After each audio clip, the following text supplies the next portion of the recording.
But our interest was, how do we ensure those vulnerable students, especially those who come from places where they are coming from the rural settings, there is no electricity, leave alone the internet, there is no electricity. And at the same time, students who are leaving for their homelands, for their countries, what were we going to do with such students? And it was not an easy process, but we took it. And before the students left, Greg and our listeners, we had a 1 full week of preparing students.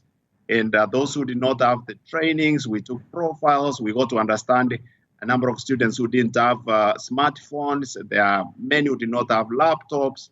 And we were now to think very actively what we were to do with these students. So the fact that there was no maybe internet or electricity, but there was a major challenge that there were students who did not have smartphones or laptops. And what steps did we take? I think that was the second part of that question. What steps did we take to help such students? As you may know, and this is very important, I respect the president. Our president, Professor Mnashe Frusa, believes in shared governance. And what happened at the beginning of all this was to call all those responsible from students to lecturers, to Senate together to think through. And we had to make decisions which also needed to be approved by the government here in Zimbabwe to enable us to be able to facilitate the students.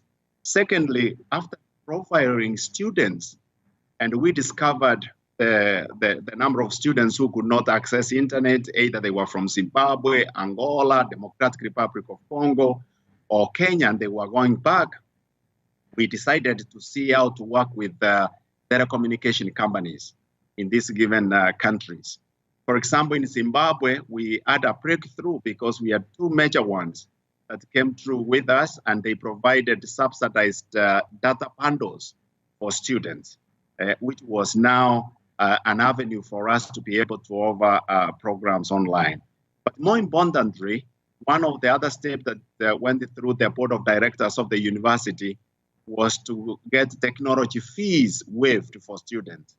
And this was a gesture from the university to be able to say, do not pay this fee, use it for your technological access of internet and your classes. And that came in handy. Students keep talking about it because it really opened a door for them.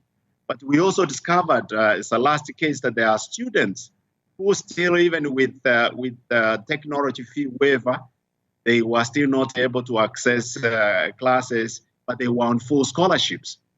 So during the period, we had a number of students who could not travel back to their home countries. Almost 300 students who remained on campus from March all through. And what happened with the students who had left, some decided to write back. They said, we were on full scholarship.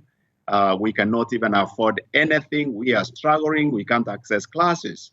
So after looking through the situation in the country, it is good to report that a number of those students, we invited them back because they were on full scholarship to come on campus. As I speak now, we have almost 450 students on campus, as much as we are online 100%.